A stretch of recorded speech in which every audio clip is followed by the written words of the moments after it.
Thank you so much. What an astonishing privilege for me to be able to take part in this wonderful Congress. I think it's actually the 6th World Congress I've attended, from the very first one when I was a medical student. And each time it has been such an amazing experience for me, as I sense a wonderful unity. You know, I have been at many international medical conferences over the years, and academic scientific conferences, but there is something completely unique about the ICMDA events that I've been to. I sense an amazing and wonderful and miraculous unity. Even though we represent so many different countries, backgrounds, racial groups, economic levels, from extremely wealthy to extremely poor, yet by God's grace, we recognize one another as sisters and brothers, as united in the service of our Lord Jesus. And it is genuinely a foretaste of heaven when people from every tribe and nation will be gathered together praising before the throne. And isn't it wonderful to be able to have a glimpse of that? So my topic is Christian ethics and injustice in advanced medical practice. And just on that promo video, we certainly saw some examples, wonderful examples of advanced medical practice.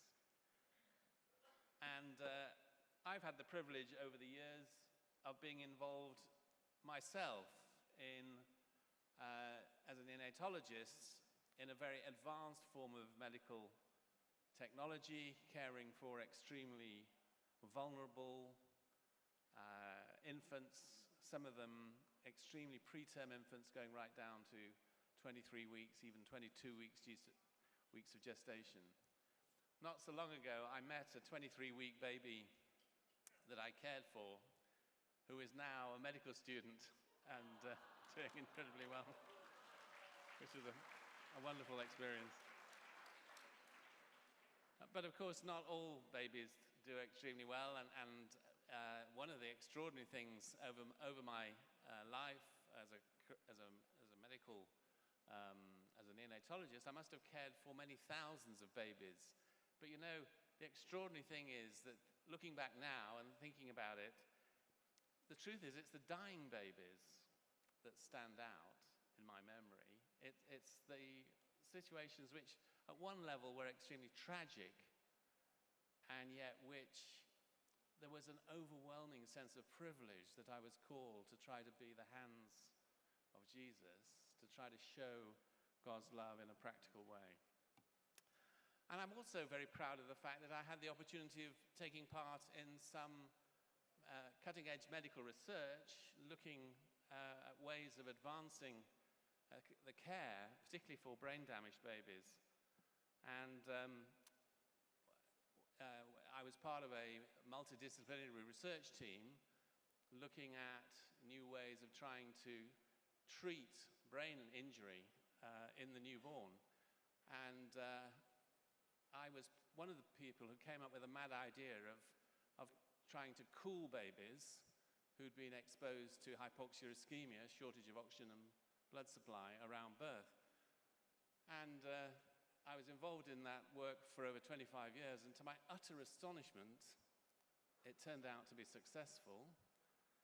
And I, with some other groups around the world, were part of a massive randomized clinical trial which showed that babies who had received cooling had less death and less cerebral palsy and other adverse outcome compared with those who didn't. And as I think back on that, again, I think how astonishing. When I reflect upon this, I genuinely believe that the Lord helped me and my colleagues to see ways of, and we were inspired to find ways that actually worked. And that form of treatment is now routine care, which is being carried on around the world, and which which has led amazingly to hundreds, if not thousands, of lives being saved. So it is a wonderful privilege to be part of advanced medical care. This is actually a photograph taken at UCL at my own neonatal unit, showing a baby undergoing therapeutic hypothermia. And this have been spectacular advances in care. This rather complicated slide shows infant mortality rate, and it goes from 1979 over here to 2024, and it shows an absolutely spectacular decline in infant mortality, which is really taking place across the world, although again it shows out the marked disparities between some different countries. And a similar thing has been happening with life expectancy. This is healthy life expectancy, with the darkest color, the dark blue representing a healthy life expectancy of greater than 75 years. And there have been dramatic improvements in life expectancy and healthy life expectancy across the world. Remarkable to see how China has done amazingly well, but the green areas show that there's still considerable divergence between the low-resource countries and the rich countries.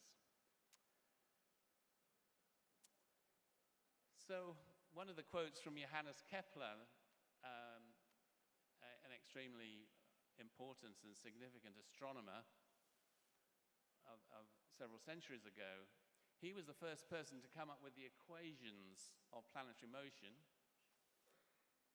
And in this famous quote, he said, "I am thinking God's thoughts after him." And that is one of the extraordinary things about our humanity, that because we are made in God's image, that means that it's possible for us as fragile, frail human beings to actually follow the way that the divine mind, the the mind of the universe. It's actually possible for us to think God's thoughts after him.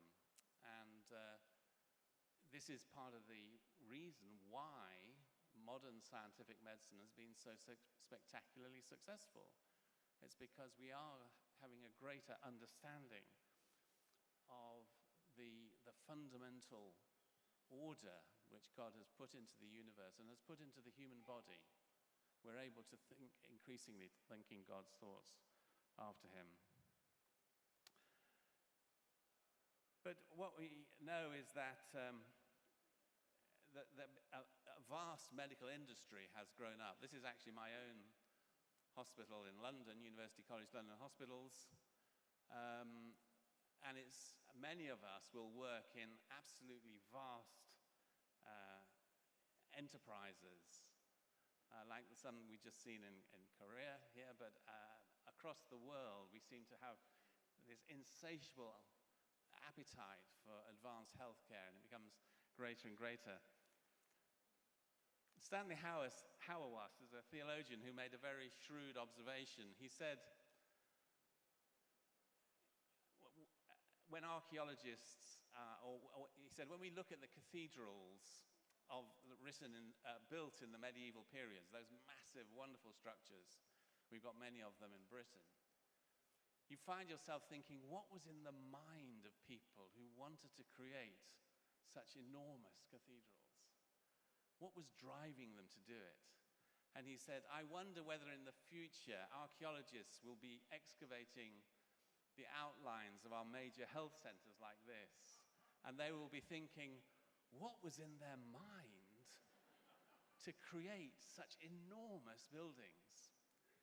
And he then went on to say, if they are astute, they will conclude those people were certainly afraid of death.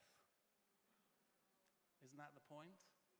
Why has healthcare become such a dominant aspect of modern nations? It's fear which is driving a lot of this. Fear, and particularly fear of death.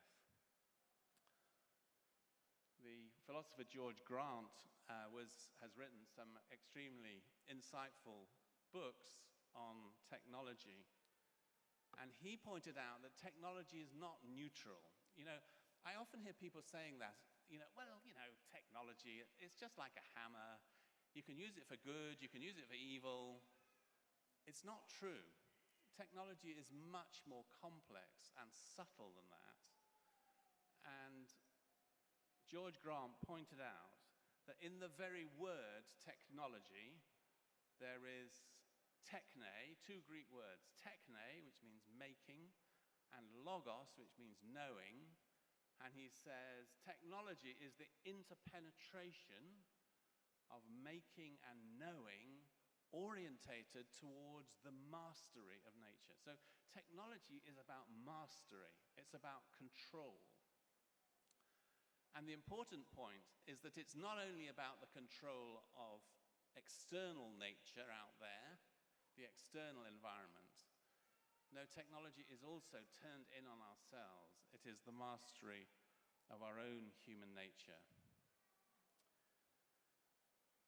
I've had the privilege of being part of a bioethics training course, which I think a number of people here will have taken part of, and it's been one of the most rewarding and exciting parts of my Christian life over the last 10 years, is to see how this course has taken off, and that many hundred people around the world have been part of this bioethics training course.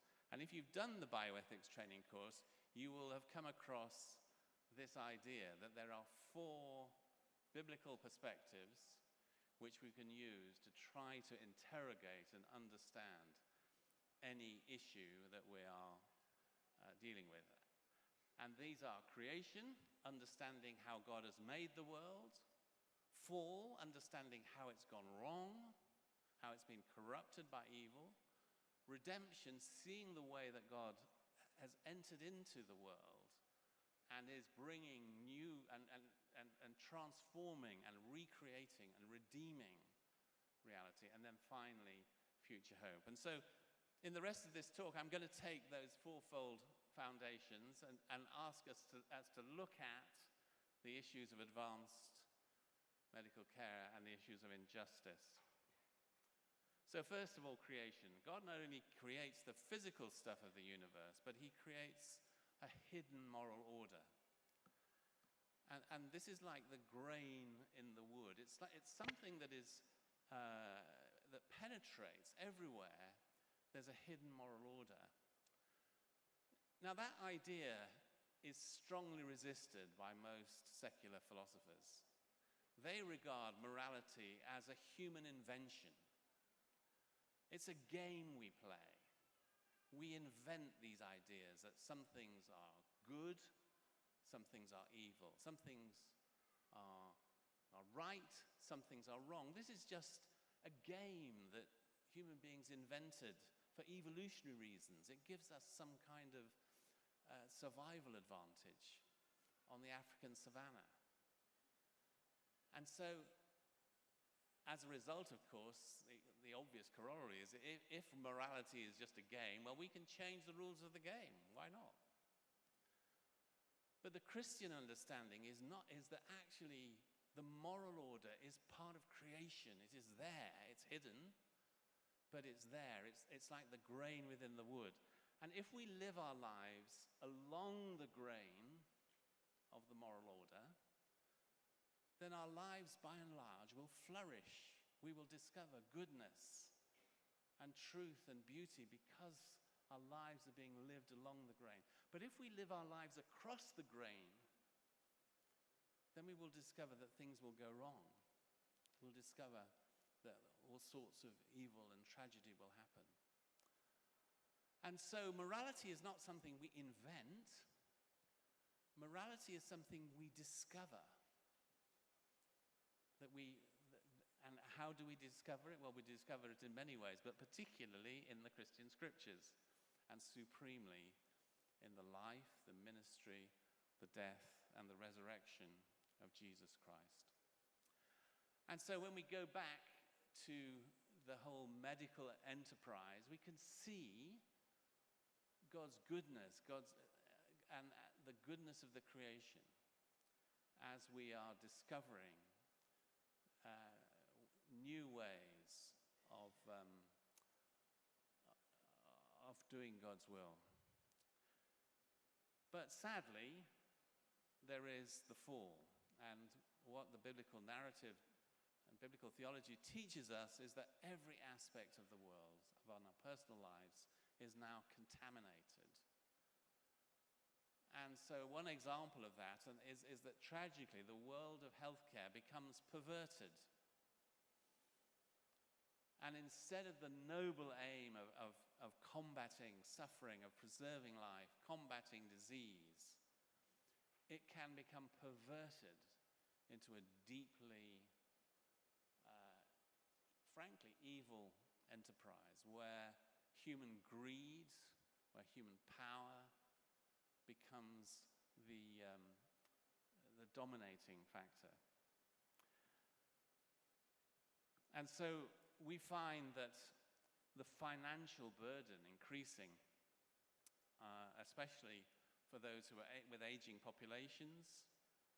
We find inequalities of care and injustice, which we've already seen. And it seems as every advance goes, actually there's a widening of inequality between the very best possible care that can be provided and actually what's happening in some of the poorest countries. So advances in healthcare can lead to all kinds of unanticipated problems. And talking to some of my Christian brothers working in low-resource countries, they've pointed out how the advanced technology coming from the West, which is being promoted in low-resource countries, leads to increasing problems because the most advanced technology is just not affordable to low-resource countries. And what that sometimes means is that advanced healthcare technology comes in low-resource countries with prohibitive costs. The only way that the country can afford it is tied to all kinds of financial arrangements with loans, kickbacks, and often frank corruption. And so the net effect of this advanced technology is that scarce healthcare resources are being transferred from caring for people into these kickbacks and financial mechanisms and debt, which is all intended to purchase the advanced technology. And often, sadly, frank corruption. And the borrowing and the debt ties the developing countries into these endless cycles of having to borrow in order to meet interest needs and then greater borrowing and so on and so on. And so the net result of all that is that far from the advanced technology actually helping patient outcomes, paradoxically, it has exactly the opposite effect. Because what's happening is it's channeling money away from the healthcare workers themselves, so they're deprived of wages and supplies and appropriate payment for their services. And the net effect of that then is that working as a health professional in many of these countries becomes increasingly unsustainable, and that contributes to emigration and the brain drain and so on. And the effect on individual people is that healthcare costs increase, and that often means that if a health catastrophe strikes, the poorest people are suddenly driven into debt, and life savings are all lost, and all the resources.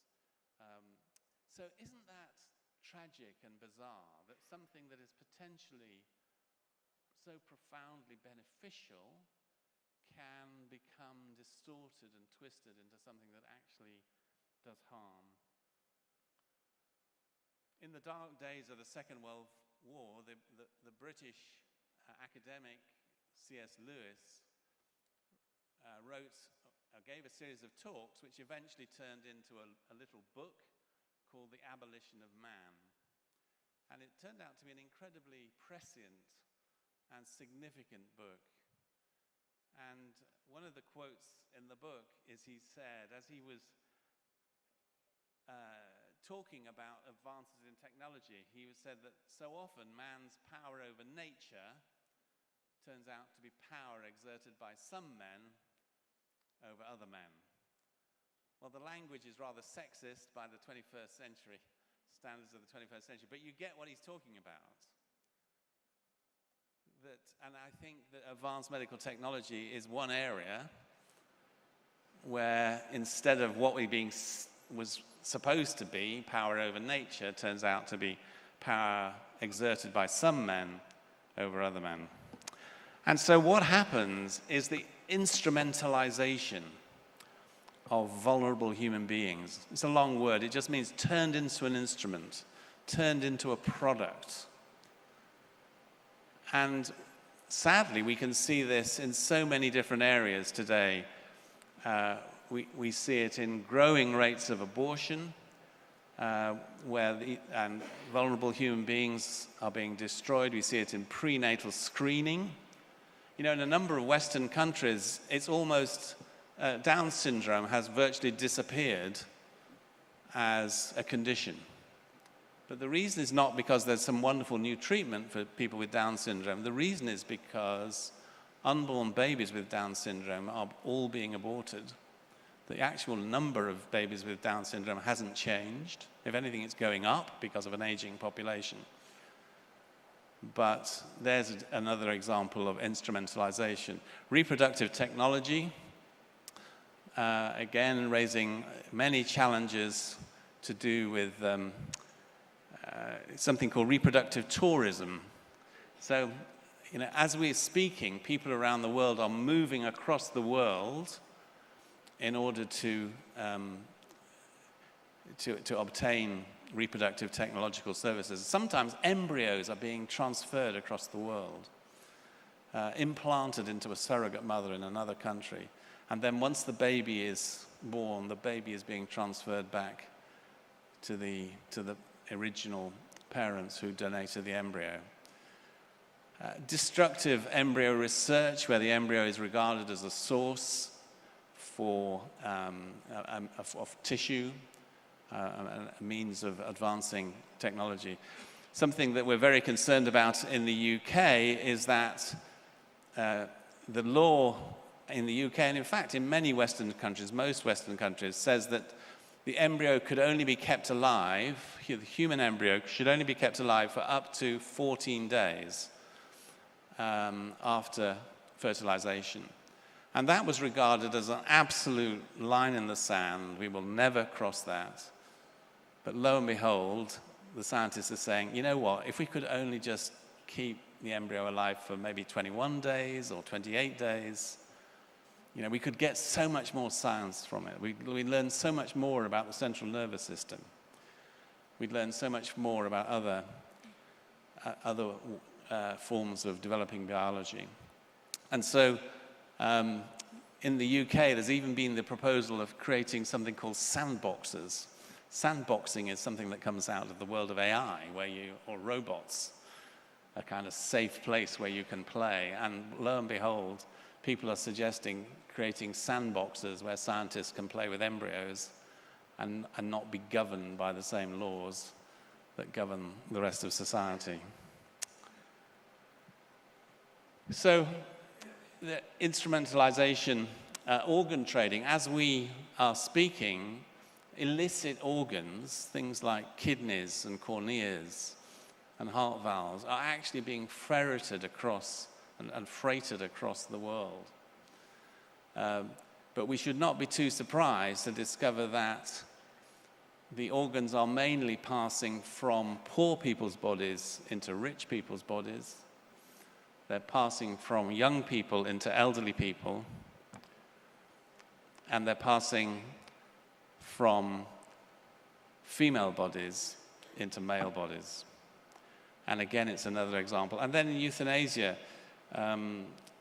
euthanasia in Canada has become particularly disturbing, whereas it's apparent that many people are receiving euthanasia just because of poor social circumstances, that they have a chronic disease, but they say, if I could get the best possible social medical care, I wouldn't want to kill myself. But because the government or whoever will not provide the care that I need, I will have euthanasia instead. And in fact, there's something called organ donation euthanasia. So it's now possible in Canada for somebody who wants to kill themselves because of a certain condition, that they can arrange for their organs to be donated at the time of euthanasia. So the euthanasia actually takes place in an operating theatre, and the organs are transferred into another operating theatre where the donors are all waiting. And you know the terrible thing? The transplant doctors say, the organs are in such fantastic condition. This is the most successful way of doing living transplants. So there you have it, power exerted by some men over other men. Incidentally, that's also a kind of test case for utilitarianism. You know, utilitarianism says, well, it's maximizing the pleasure and minimizing the pain, so organ donation, euthanasia, is a win-win, isn't it? The person gets what they want, and the organ recipients get what they want.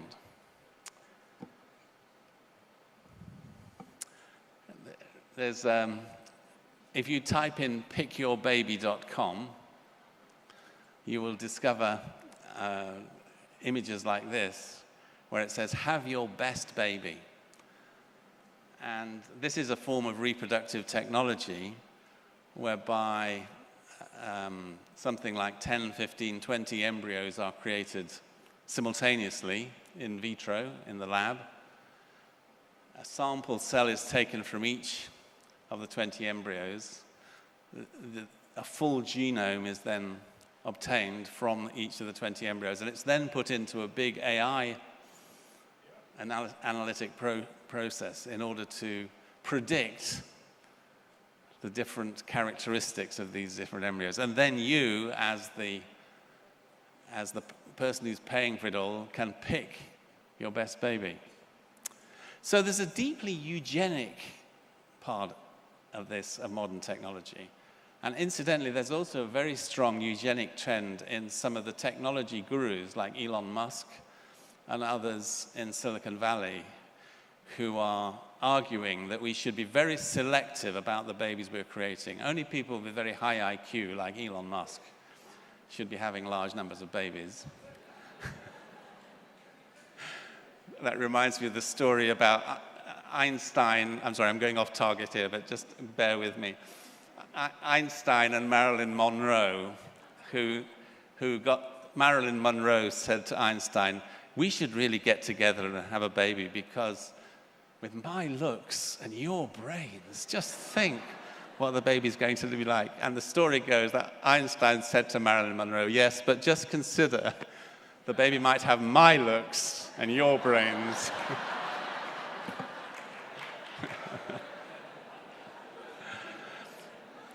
So, back to serious. Lewis was prescient because he foresaw that the power of the technology could be to subvert and change humanity.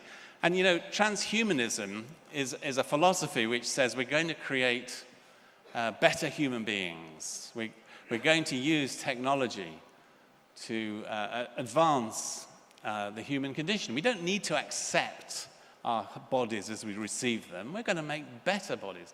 And that's not just science fiction, because in fact, what I call low-tech transhumanism is here and is happening.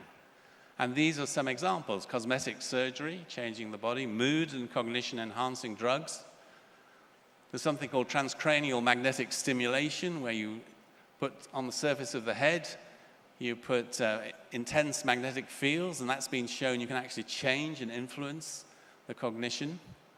There's gender fluidity and transitioning, There's drugs and genetic doping, anti-aging therapies, even immersive virtual therapy. This is all a way of saying, I don't want to accept the body I've been given. I want a better body, a better mind. I want. And so there's a very potent forces going on here. There's rampant consumerism in healthcare, and consumerism says, I want. There's moral relativism that says, why not? And then along comes the technology and says, we can make your dreams come true, but it's going to cost you. And of course, the cost is not just economic. There's also a human cost, a personal cost, an emotional cost, even a spiritual cost.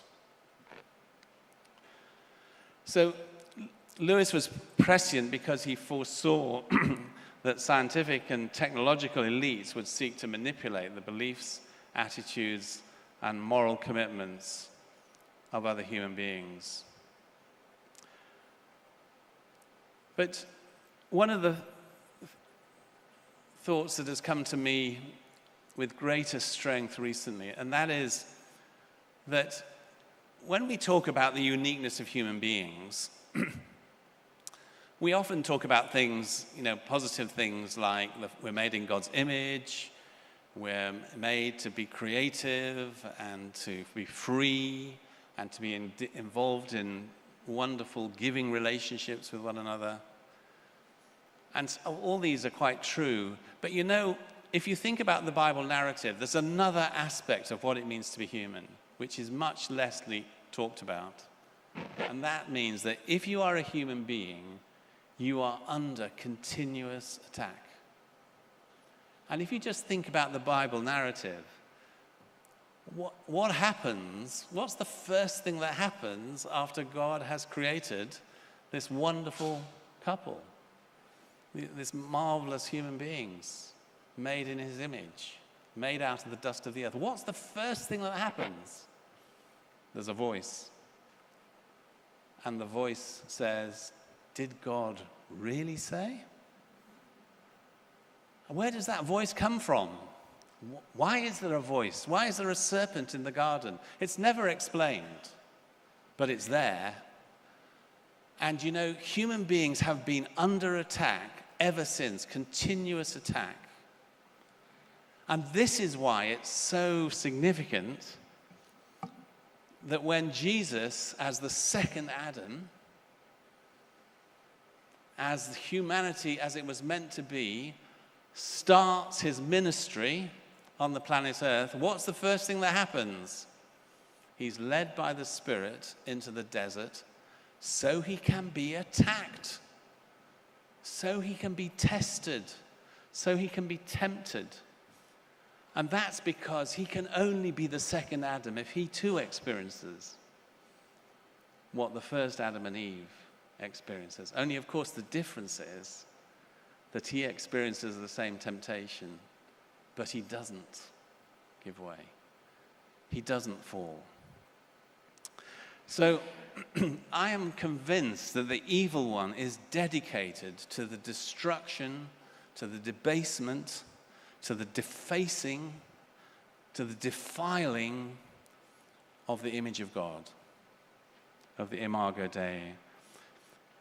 Every human being is under attack. And in advanced biotechnology and also in AI, there is potential for new attacks, for manipulation of humanity, and even the simulation, the faking of humanity, the breaking and the faking of humanity. So that's the bad news. Let's get on to the good news, and that is that God doesn't just leave us like that, but he invades into his world in order to bring redemption. And the story of redemption doesn't start with Jesus. It actually starts way back, earlier on in the Bible. In fact, the earliest theologians said it started in Genesis 3, when it said that the seed of the woman would crush the head of the serpent. And they called that the proto-euangelion, which means first gospel. So right back there, in that terrible, tragic scene in the garden, there is the first glimpse, the first hope of the gospel. But we see it in the Old Testament passages. We see God's special concern and fatherly compassion for the most vulnerable, particularly widows and orphans and immigrants and the vulnerable, the poor. And in Psalm 103, the Lord, literally, the Hebrew says, the Lord does righteousness and justice for all who are oppressed. And in Proverbs, speak up for those who cannot speak for themselves, for the rights of all who are destitute. Speak up and judge fairly. But supremely, redemption focuses on the Lord Jesus Christ. And in this wonderful phrase, the Apostle Paul describes Jesus as the one in whom is hidden all the treasures of wisdom and knowledge. There's nothing that we cannot learn ultimately from Jesus. He is the source of all wisdom and knowledge. And so we are called to speak the words of Jesus, and we are called to do the deeds that Jesus would act. And these are incarnational and prophetic roles. And I'd just like to briefly look at an Old Testament passage which I found very helpful in trying to understand the incarnational and the prophetic roles that God's caused us to. And it's a little incident which occurs in 1 Kings 18. And just to set the context briefly, what's happening is that these are dark days in the history of Israel. The evil king Ahab is on the throne, and he's taken the evils of his predecessors to new depravity. And at the same time, there's a murderous Queen Jezebel, and she is slaughtering the true prophets. She's seeking out and slaughtering the true prophets of God. And Elijah the prophet appears abruptly in the narrative, and he says to Ahab, "As the Lord, the God of Israel lives, whom I serve, there will be neither dew nor rain in the next few years, except at my word." And there's this massive drought comes, and there's terrible suffering, although Elijah's life is miraculously preserved. And eventually, the drought and the famine gets to Ahab's royal household, and he calls Obadiah, who's the most senior member of his household, and together they say, "We must find Elijah, because until we can find Elijah and either kill him or torture and imprison him, we're never going to solve this drought." So Elijah is very much the outsider. He's the prophet. Obadiah is very much the insider. In fact, he's at the center of royal affairs. He's the most senior and trusted member of Ahab's staff, and he's been chosen to be in a position of immense power. And it's clear that Ahab is completely trusting Obadiah. What Ahab doesn't know is that Obadiah is actually a secret servant of Yahweh, the Lord. And whilst Jezebel had been on her murderous tirade, Obadiah had secretly used his social standing, his access to resources, and no doubt his personal wealth to protect the lives of no less than 100 faithful prophets. How he managed to do that, goodness only knows, under the nose of Ahab. But he was clearly resourceful, determined, and cunning. But he was also deeply courageous, because he knew what would happen if he was discovered. So we can imagine these two characters meeting in the Sumerian countryside. Elijah is probably unkempt, dressed in his trademark haircloth coat. Obadiah is no doubt attired in fine clothing. I mean, he's the prime minister. at first glance, these two individuals have nothing in common. But in reality, both of them are completely dedicated, faithful, and courageous servants of the living God. In different ways, both had demonstrated they were prepared to put their own lives on the line for God. And they recognize each other. So Obadiah, in his finery, falls on his face before Elijah and says, "Is it you, my Lord, Elijah?" And Elijah's answer is ironic. He takes the word Lord that Obadiah has used and turns it round. "It is I. Go to your Lord and say, Elijah is here." In other words, it's Ahab that's your true Lord, Obadiah, not me. Go and tell him that I'm here. But they both realize they're at risk of their lives. If Ahab comes to confront Elijah only to discover that he's moved on again, it's Obadiah who's going to pay the price. And so the interesting thing is it's clear that Elijah and Obadiah are collaborating as servants of God. They both recognize one another, and Elijah is protecting Obadiah's position and says, "I promise I won't go away." So how does that little cameo speak to our situation? Well, I think although the social context is very different, it's possible to see parallels. For many of us, it seems that the elite groups and leaders in our profession and our society have abandoned Christian values, and yet the living God has his faithful and courageous servants, just as in the time of corrupt King Ahab. Some of those servants, some of us, are called to take on the mantle of Elijah. They're called to speak truth to power, faithfully and accurately, whatever the consequences. And usually, if you take on a prophetic role, you become the outsider and sometimes the social pariah. But that means often that you're free to speak truth without fear or favor, because you don't have a great deal to lose. And so people who take on a prophetic role are often working in public campaigns and media activities. They're free to speak clearly. But as outsiders, the only influence they can have, by and large, is through their words. But at the same time, there are the Obadiahs, and this is a large but mainly hidden army of Christian servants within their healthcare systems across the world. And we in this Congress are the visible representatives of hundreds and thousands, maybe millions of dedicated healthcare workers serving Christ in their particular context.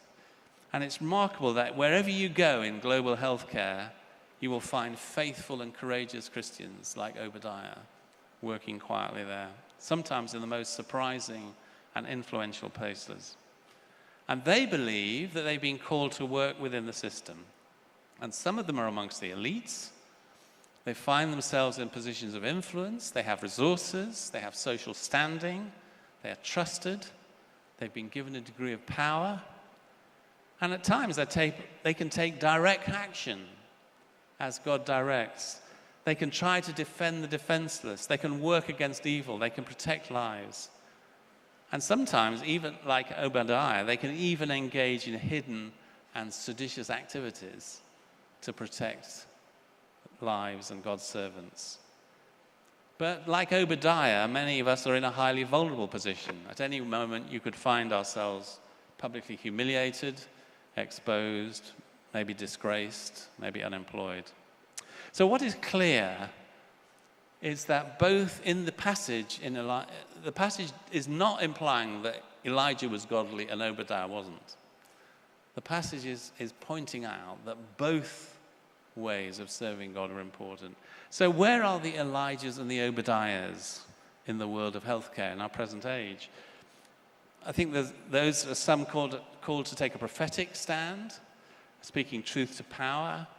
And I think there are many examples of that. Just very briefly, in our bioethics stream, over the last couple of days, we looked at issues of corruption, and we heard about a Nigerian physician who took a public stance against fake and dangerous pharmaceuticals, even at risk of her own life and with her life was threatened, and people tried to murder her. We heard of an intensivist who took practical action against substandard life support. In Indonesia, a group of Christian medics undertook the ICMDA bioethics training and were inspired to engage in the issue of conscientious objection. And they took a very courageous stance with a World Medical Association meeting, which meant that really dangerous conscientious objection legislation was eventually thrown out and not adopted by the World Medical Association. My friend Dr. Kizito in Kenya has also given examples of the way that Christians have involved in advocacy for adequate resource allocation.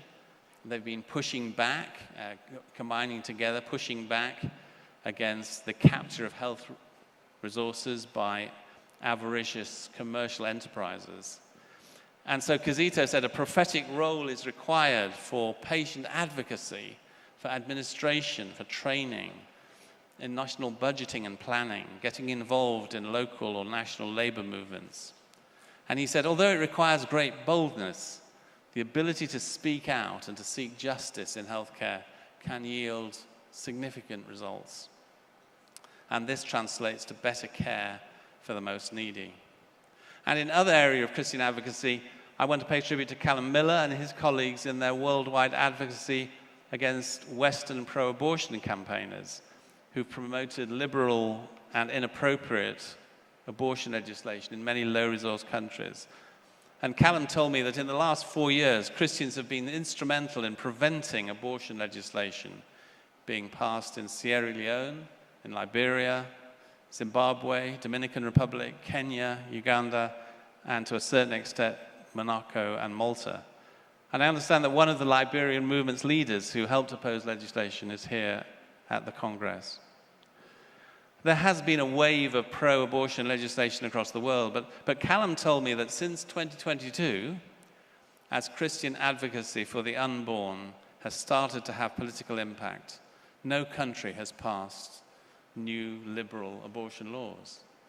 So, Christian prophetic advocacy, these are the Elijahs, and they're standing up in the public square for the vulnerable. I could point to other examples. One is a new development in the UK, which is Healthcare for Both Lives, an organization to support health professionals, particularly in the world of obstetrics and midwifery, to be able to care both for the life of the mother, but also for the life of the unborn child. So what about you? Can I challenge you, especially students and young health professionals, as you're going into your career, are you going to be prepared to stand up? Are you going to be prepared? Could you be called to be an Elijah? It takes courage. It takes a degree of boldness. But that was one of the characteristics of the New Testament church, the Christians in the New Testament era. In fact, in the New Testament, a particular Greek word is used of these early Christians, and the Greek word is parousia, and it means boldness. They were able to speak through the Holy Spirit with boldness. But, whenever as Christian people we say that something is wrong, we must also say, here is a better way. This is a quote from Joseph Piper. Love is a way of saying to a person, it's good that you exist. It's good that you're in the world. The trouble with abortion, the trouble with euthanasia, is that it says, it's bad that you exist. It would be much better for the world if you didn't exist. But Christian love never says that. Love always says, it's good that you exist. It's good that you're in the world. So, whenever we say that something is wrong as Christian people, we must immediately go on to say, and here is a better way. It's not good enough just to say it's wrong, it's bad, it's evil, we mustn't do it. we must immediately say, and here is a better way. So this is where many of us are called to serve the living God in incarnational roles. And I'm coming to the end, but I just want to tell a story which I've told before, but forgive me if you've heard it before. A little girl of a 5-year-old is going to sleep in her bedroom, and it's very dark, and she gets frightened. And she calls down to the stairs to her mummy, who's downstairs, and she says, "Mummy, Mummy, I'm very frightened. Can you come up and give me a cuddle?" And her mummy calls up the stairs. "No, I'm sorry, dear. I'm very busy. I can't come." "Well, can Daddy come and give me a cuddle?" "No, Daddy's not here. I'm sorry. He can't give you a cuddle." And then, because Mummy is very religious, she says, "Just remember that God is with you, and He will give you a cuddle." And there's a long pause, and then a little voice comes down the stairs. "But Mummy, I need someone with skin on." And I love that story because it actually says a very profound message. Because we are physical beings, because we have physical needs, we need to experience God's love mediated to us, God's caring, His compassion, His steadfast love. We need to experience it in physical form. We need physical arms around us to give us a hug. We need a physical voice that speaks. We need to hear a human voice speaking words of gentleness and empathy. We need God's love with skin on. And that's what you and I are here for. We're here to show God's love with skin on. That's the immense privilege of being a healthcare professional. We're allowed to touch people. We're allowed to give them a hug. We're allowed to meet them at their most vulnerable and show God's love with skin on. As I think of my own work as a neonatologist, it was that privilege of being able, just physically in a simple way, to show the love of Jesus in the most tragic circumstances that made a difference. There are so many wonderful examples of Christians providing incarnational ministry that I can't give a few examples. But you know, what's so striking to me about Christian-motivated healthcare is how so often it focuses on the most needy, the most vulnerable, the ostracized, the disabled, the dying. That is the characteristic of Christian healthcare. And it goes all the way back to the love of God and His nature. And then finally, future hope. Over the years, Celia and I, my wife, have been to many joyful weddings. And like so many others, I love that special moment in the wedding service when the waiting is over and you catch the first sight of the bride in all her finery. Why do we love that moment so much?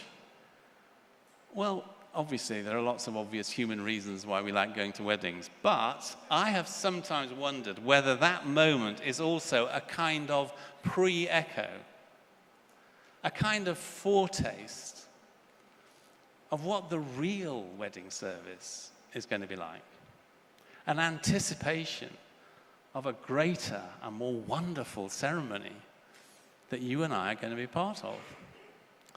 And it's described in these words that come right towards the end of the Bible in Revelation chapter 19. The marriage of the Lamb has come, and his bride has made herself ready. It was given her to clothe herself with fine garments, bright and pure. For the fine garments are the righteous deeds of the saints. And those verses are pointing towards a future reality at which no imagination can penetrate. The marriage between the Son of God and his glorious, beautiful, and holy and unblemished bride. It's that unimaginable future of which all human weddings are a foretaste and a pre-echo. But what are those glorious garments of the bride made of? And what this verse says is they're made up of myriad tiny deeds of faith, hope, perseverance, costly sacrifice. None of it is lost. None of it is forgotten. None of it is wasted. As the Apostle Paul said, love never fails. You know, from a human point of view, it does seem so often that our love fails. But in the light of eternity, love never fails. And then the bride will take those glorious garments, all that finery, the righteous deeds, and give them to the bridegroom in love and submission. Because in the end, it's all about him. And so I close with these words. Hope is to hear the melody of the future. Faith is to dance to that melody in the present. Amen.